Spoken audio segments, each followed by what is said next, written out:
মেহেক কিচেনে আপনাদের সবাইকে স্বাগত। আজকে আমি চলে এসেছি আমার দিদির বাড়ি।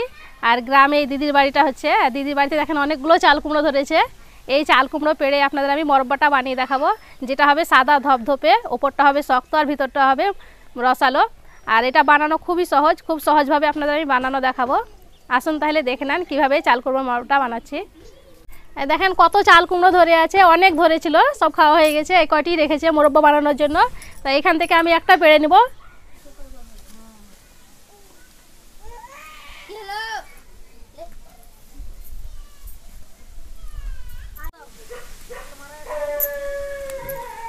এই চাল কুমড়োটা আমি পেড়ে নিচ্ছি, কাছে আছে, এটা অনেকটা দূরে আছে।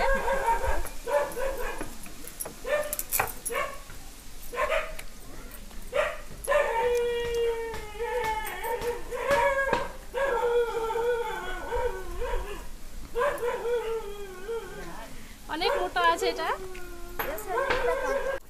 চাল কুমড়োটা আমি পেড়ে নিয়েছি, আর দেখেন অনেক মোটা। চাল কুমড়োটা একেবারে পাকা আছে, গাছটা মরে গেছে। গাছটা যখন মরে যাবে তখন জানবেন যে চাল কুমড়োটা পেকে গেছে। আর একটা বোঝার উপায় হচ্ছে, এই যে দেখেন খড়ি পড়ে গেছে, এই হাতে লেগে যাচ্ছে। যখন এইভাবে হাতে চুনগুলো লেগে যাবে তখন জানবেন যে পেকে গেছে চাল কুমড়োটা।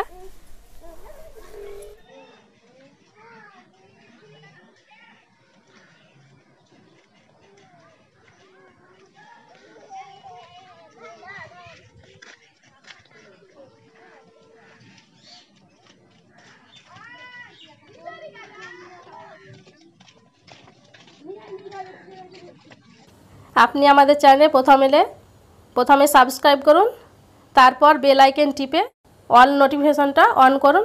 ভালো লাগলে লাইক কমেন্ট শেয়ার করুন। এবার আমি চাল কুমড়োটাকে কেটে নিচ্ছি।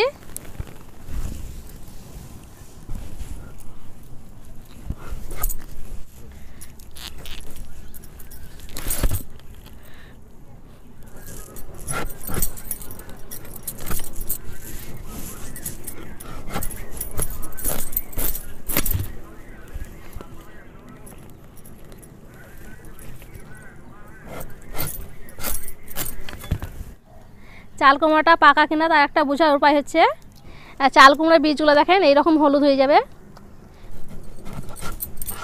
আগে ছোট ছোট করে নিচ্ছি, তারপরে ছিলে নেব।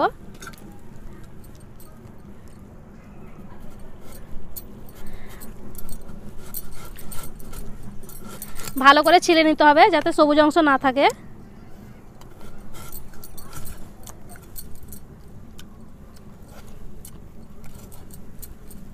এবার আমি ভিতরে যে নরম অংশটা আছে সেটাও বাদ দিয়ে দিচ্ছি। যতটা নরম থাকবে খুব ভালো করে এটা বাদ দিতে হবে। দেন নরম অংশটা আমি ফেলে দিয়েছি। এদিকে আমি চাল কুমড়োটা ছিলে ভালো করে পরিষ্কার করে নিচ্ছি। আর আমার সাথে মা আর আমার ভাবি আছে, চাল কুমড়োটাকে এই কাঁটা চামচ দিয়ে ক্যাঁচিয়ে নিচ্ছে। ওপর সাইড তল সব দিকটাই ভালো করে ক্যাঁচিয়ে নিতে হবে এইভাবে করে। আর সাবধানে করবেন হাতে যাতে লেগে না যায়।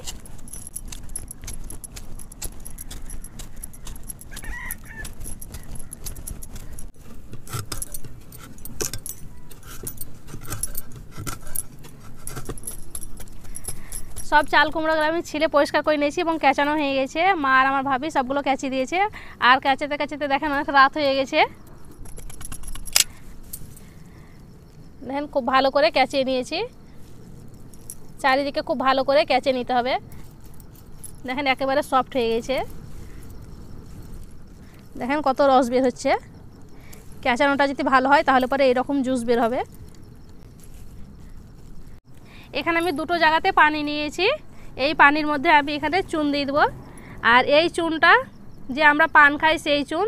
আর এই চুনটা যে কোনো মুদিখানার দোকানে পেয়ে যাবেন, অথবা যে পান বিক্রি করে সেই দোকানে পেয়ে যাবেন এটা। আর এই চুনটার দামও অনেক কম। এখানে আমি দিয়ে দিচ্ছি 1 চামচ মতন। আর এটাতেও দিয়ে দিচ্ছি 1 চামচ। এই চুনটা দেওয়ার কারণে চাল কুমড়া মরব্বাটা অনেক বেশি শক্ত হবে। চুনটাকে প্রথমে ভালো করে আমি গুলে নিচ্ছি। আজকে আমি অনেকগুলো চাল কুমড়া মরব্বা আপনাদের বানিয়ে দেখাবো। এবার আমি এই পানির মধ্যে দিয়ে দিচ্ছি।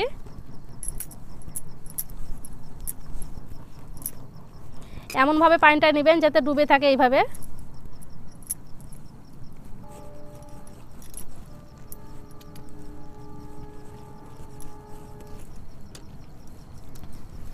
এইভাবে আমি চুনের পানিতে সারা রাত ভিজিয়ে রেখে দেবো, তারপর দিন আপনাদের সকালবেলায় আমি দেখাবো। সারা রাত আমি চুনের পানিতে চাল কুমড়োগুলোকে ভিজিয়ে রেখেছিলাম, পরের দিন সকালবেলায় আপনাদের দেখাচ্ছি। দেখেন দেখেন চুনের পানিতে ভিজিয়ে রাখার পর কতটা শক্ত হয়ে গেছে, অনেক শক্ত হয়ে গেছে। এগুলো কেচানোর পর এটা অনেক নরম হয়ে গেছিলো, এখন দেখেন অনেক শক্ত হয়ে গেছে। এবার আমি চাল কুমড়োগুলোকে পরিষ্কার পানি দিয়ে 3-4 বার খুব ভালো করে ধুয়ে নেবো, যতক্ষণ না চুনটা ভালো মতন বের হয়ে যাচ্ছে।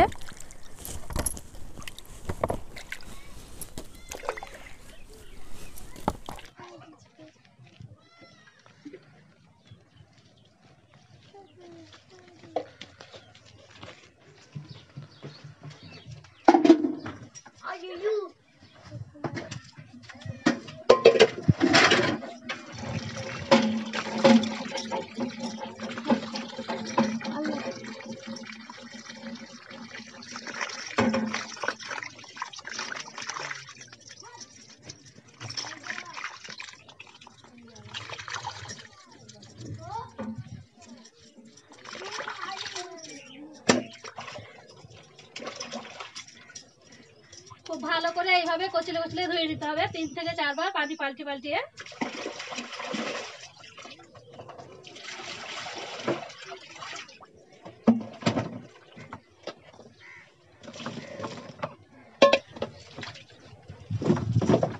চাল কুমড়োগুলো আমি খুব ভালো করে পানি দিয়ে 3 থেকে 4 বার ধুয়ে নিয়েছি, পরিষ্কার করে নিয়েছি।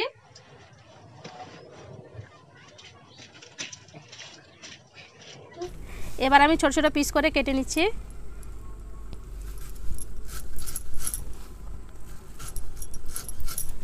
আমি এই সাইজ করে কেটে নিচ্ছি, আপনারা চাইলে ছোট বড় করে নিতে পারেন।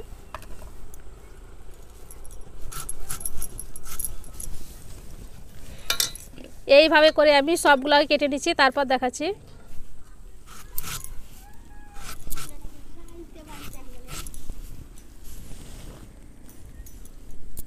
সব চাল কুমড়োগুলো আমি ছোট ছোট পিস করে কেটে নিয়েছি, এবার আমি সিদ্ধ করে নেব। চুলোটা ধরিয়ে আমি একটা কড়াই বসিয়ে দিলাম। কড়াই এবার আমি দিয়ে দিচ্ছি কেটে রাখা চাল কুমড়ো।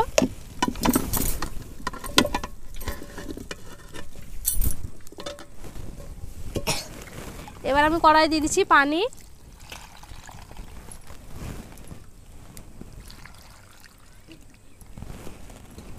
পানিটা আমি বেশি করে দিয়ে দিচ্ছি যাতে চাল কুমড়া ডুবে থাকে। এবার আমি ঢাকা দিয়ে দিচ্ছি, দিয়ে আমি খুব ভালো করে সিদ্ধ করে নিচ্ছি চাল কুমড়োটাকে। ফুটতে শুরু করেছে, একবার আমি নেড়ে দিচ্ছি।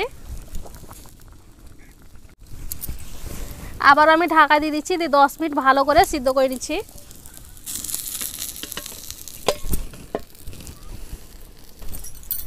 আরও 10 মিনিট আমি জাল করে নিয়েছি। কুমড়োর কালারটা দেখেন চেঞ্জ হয়ে গেছে, সিদ্ধ হয়ে গেছে। এবার আমি চাল কুমড়োটা পানি থেকে উঠিয়ে নিচ্ছি।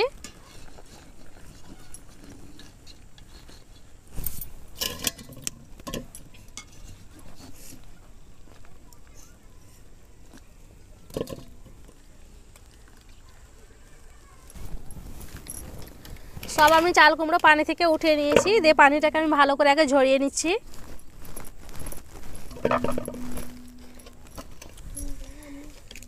চাল কুমড়ো থেকে সম্পূর্ণ পানিটা ঝরে গেছে, আর কড়াইটা এখন গরম আছে, আর চাল কুমড়োটাও গরম আছে। আমি দিয়ে দিচ্ছি কড়াইয়ে।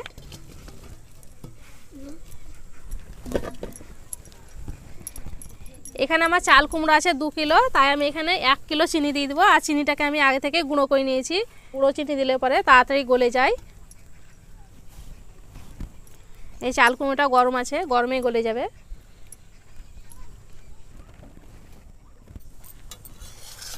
একবার নেড়ে দিচ্ছি এইভাবে।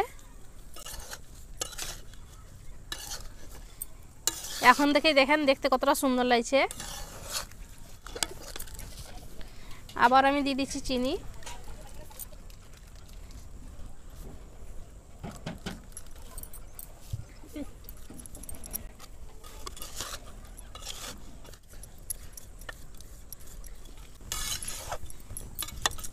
চিনিটা আমি ভালো করে মেখে নিয়েছি।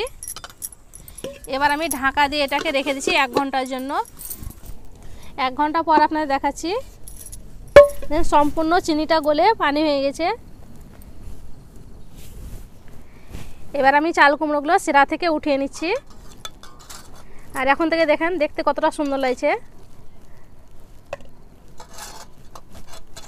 এইভাবে যদি করে নেন তাহলে প্রায় তাড়াতাড়ি হয়ে যায়।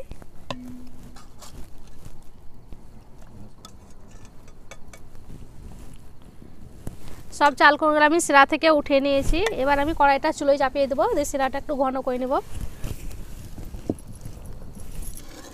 এইভাবে অনবরত নেড়ে চেড়ে শিরাটা এখানে ঘন করে নেব। শিরাটা দেখেন ফুটতে শুরু করেছে। শিরাটাকে আমি 1 মিনিট জাল করে নিয়েছি। আর এই শিরাটা একতার বা দুতার করা যাবে না, একটুখানি জাল করে নিলেই হবে। এবার আমি এই শিরাতে দিয়ে দিচ্ছি কেওড়া জল। আর এই কেওড়া জল যদি না থাকে তাহলে পরে গোলাপ জল দিতে পারেন, আর গোলাপ জলটাও যদি না থাকে তাহলে পরে এলাচ গুঁড়ো দিতে পারেন। এখানে আমি 1 ঢাকনা দিয়ে দিলাম। এই কেওড়া জলটা দিলে পরে মোরব্বাতে যে একটা গন্ধ থাকে চাল কুমড়ো সেটা আর লাগবে না।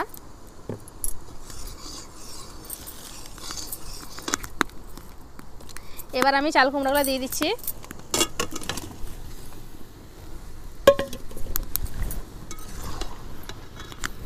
দিয়ে অনবরত এইভাবে নাড়তে হবে।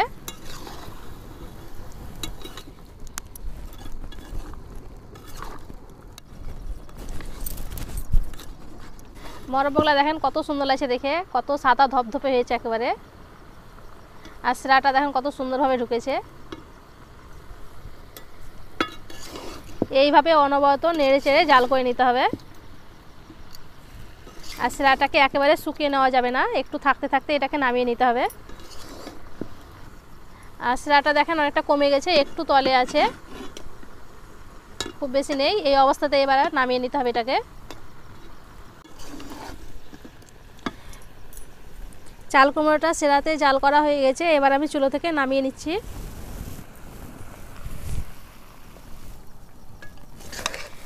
এইভাবে নেড়ে চেড়ে একটু আমি ঠান্ডা করে নিচ্ছি। চাল কুমড়ো মোরব্বাগুলো আমি একটুখানি ঠান্ডা করে নিয়েছি। আর এখানে আমি একটা বড় ট্রে নিয়েছি, ট্রের উপরে দিয়ে দিচ্ছি একটা একটা করে ফাঁক ফাঁক করে।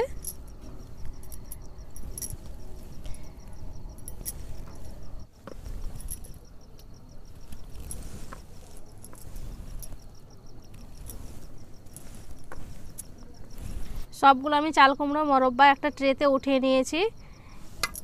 এইভাবে আমি রেখে দেবো সারা রাত, পরের দিন সকালবেলায় রোদ্রে শুকিয়ে নেব। আর কদিন শুকাতে টাইম লাগছে আপনাদের আমি পরে বলে দেবো। আপনারা চাইলে এটা ফ্যানের বাতাসেও শুকিয়ে নিতে পারেন। সবগুলো মোরব্বা আমি রোদ্রে ভালো করে শুকিয়ে নিয়েছি। আর মোরব্বাগুলো শুকাতে আমার টাইম লেগেছে 2 দিন, আপনাদের টাইমটা কম বেশি লাগতে পারে। মোরব্বাগুলো দেখেন কত সুন্দর হয়েছে, একেবারে সাদা ধপধপে হয়েছে। আর ওপরটা দেখেন একেবারে খড়মড়ে হয়েছে, দেখেন কত সুন্দর হয়েছে। আর এগুলো দেখেন রেয়া রেয়া হয়েছে, কত সুন্দর হয়েছে। যারা এইরকম শক্ত মোরব্বা খেতে ভালোবাসেন তাদের কাছে খুব ভালো লাগবে।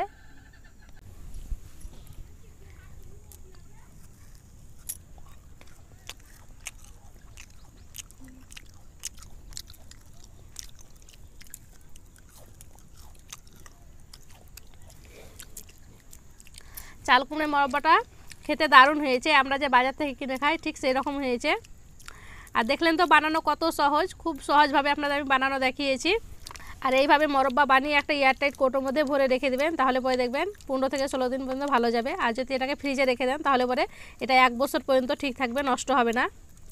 আশা করছি আজকের এই চাল কুমড়া মোরব্বা রেসিপিটি আপনাদের অনেক ভালো লেগেছে। ভালো লেগে থাকলে প্লিজ লাইক কমেন্ট শেয়ার করবেন। আর আমার চ্যানেলটি অবশ্যই সাবস্ক্রাইব করবেন। সবাই খুব ভালো থাকবেন, সুস্থ থাকবেন। ধন্যবাদ। দারুণ হয়েছে। আর এই চাল কুমড়ো মোরব্বাটা ভাবি আর আমি দুজনে মিলে ক্যাচানোটা করেছি। আর ক্যাচানোর কাজটা খুবই কষ্টের কাজ, আমার ভাবি অনেক সাহায্য করেছে আমার। কেমন হয়েছে আপনারা অবশ্যই কমেন্ট করে জানাবেন। কেমন হয়েছে বলো? সুন্দর হয়েছে।